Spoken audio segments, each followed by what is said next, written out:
সবাই ভুলি ভেদাভেদ জ্ঞান অবসরে আগোয়ান, সাথে আছে আমাদের মমতাময়ী মা।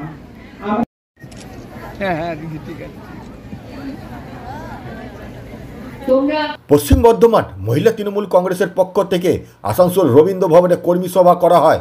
উপস্থিত ছিলেন রাজ্যের মন্ত্রী তথা রাজ্য মহিলা তৃণমূল কংগ্রেসের সভাপতি চন্দ্রিমা ভট্টাচার্য। 2026 বিধানসভা নির্বাচনকে মাথায় রেখে মহিলা কর্মীদের চাঙ্গা করতে এই সভার আয়োজন করা হয়। মহিলা কর্মী সভা মঞ্চ থেকে বক্তব্য রাখেন চন্দ্রিমা ভট্টাচার্য। উনি বললেন, আজকের থেকে আমরা একটা নতুন কর্মসূচি সেটা শুরু করেছি, যার প্রথমটাই আমরা এখানে করছি পশ্চিম বর্ধমানে জেলা তৃণমূল মহিলা কংগ্রেসের উদ্যোগে।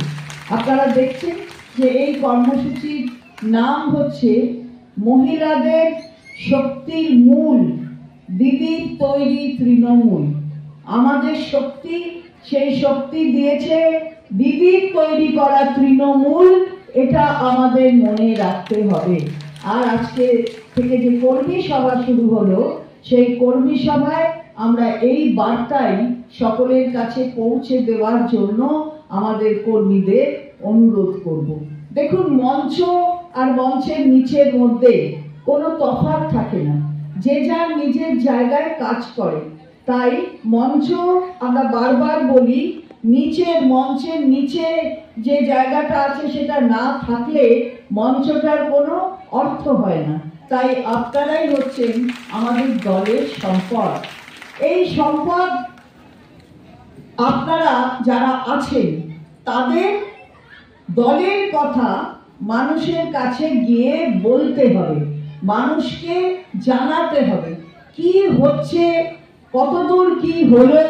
সেখানে কিন্তু ফাঁকি দেওয়া চলবে না। কারণ আমরা যারা মহিলারা, আমাদের এখানে অনেক পুরুষ বক্তা বলেছেন যে মহিলারা না থাকলে কিন্তু কোনো কিছু হয় না। এবং নরেন তো প্রায় পুজোর মন্ত্র এখানে উচ্চারিত করলো, ইয়া দেবী সর্বভূতেষু মাতৃরূপেণ সংস্থিতা নমস্তেশ্বৈ নমস্তেশ্বৈ নমস্তেশ্বৈ নমো নমঃ। আপনি মা, আমি মা, আমরা সবাই মা। আমরা যখন ছেলে মেয়েদের তাদের কাজের কথা বলি, তাদের পড়াশোনার কথা বলি, তারা যাতে ফাঁকি না দেয় সেটা আমরা দেখি। তাহলে আমরা নিজেরা যদি ফাঁকি দিই, তাহলে কিন্তু সেটা কখনোই গ্রহণযোগ্য হবে না।